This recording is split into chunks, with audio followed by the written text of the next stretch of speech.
আপোনালোকৰ কি খবৰ বলক আজি আমাৰ ভিডিঅ'টো আৰম্ভ কৰোঁ যেহেতু মই এইকেইদিন ব্লগ দিয়া নাছিলোঁ গতিকে আজি পুনৰ নতুন এটা ব্লগ লৈ মই আপোনালোকৰ মাজলৈ আহিলোঁ এয়া মোৰ বন্ধু আকাশ মধুমটো কাটি আছোঁ যেহেতু আমি মধুমটো এনেকৈ নাখাওঁ কাটি ল'ম এই প্লেটত মধুম দিছোঁ বেছি নহয় দুটা লগতে আপোনাৰ দেখিছে কটাৰী এয়া বন্ধুৱে কাটি আছে চাওক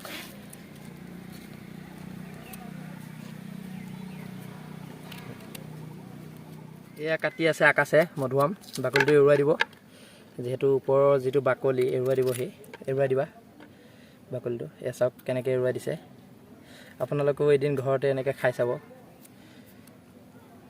এয়া আমাৰ মধুম কাটি হৈ গ'ল এয়া আপোনালোকক দেখুৱালোঁ এয়া চাওক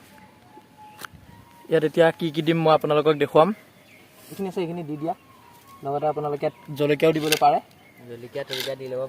জলকীয়া তলকীয়া আপোনালোকে দি ল'ব পাৰে আৰু আপোনালোকক মধুম খালে কি হয় মধুমৰ পৰা কি আমাৰ লাভ হয় আপোনালোকক সেইটো ক'বলৈতো নালাগে চাগে যেহেতু মধুমৰ কোঁ বা আপোনাৰ মধুমত বিভিন্ন ধৰণৰ ঔষধি গুণৰ কাম কৰে যেহেতু মধুমৰ যি কোঁ আপুনি যদি সিজাই পেলাই মূৰ ধুই তেতিয়া আপোনাৰ যি চুলি সমস্যা থাকে সকলোবিলাক দূৰ হয় লগতে মধুম খালে শৰীৰৰ কাৰণে ভাল হয় আৰু এটা কথা মই কওঁ যে মোৰ চেনেলটোৰ নাম মই সলাই দিলোঁ গতিকে আপোনালোকে বেয়া নাপাব আগতে মোৰ চেনেলটোৰ নাম আছিলে সৌৰভ ব্লগ এতিয়া মোৰ চেনেলটোৰ নাম মিষ্টাৰ সৌৰভ গতিকে নামটো কেনেকুৱা লাগিছে আপোনালোকে জনাব লগতে আৰু নতুন ভিডিঅ' পাই থাকিবলৈ মোৰ চেনেলটো ছাবস্ক্ৰাইব কৰি ৰাখিব এতিয়া মই আপোনালোকক খাই চাব ঘৰত কেনেকুৱা লাগে এয়া খাই আছে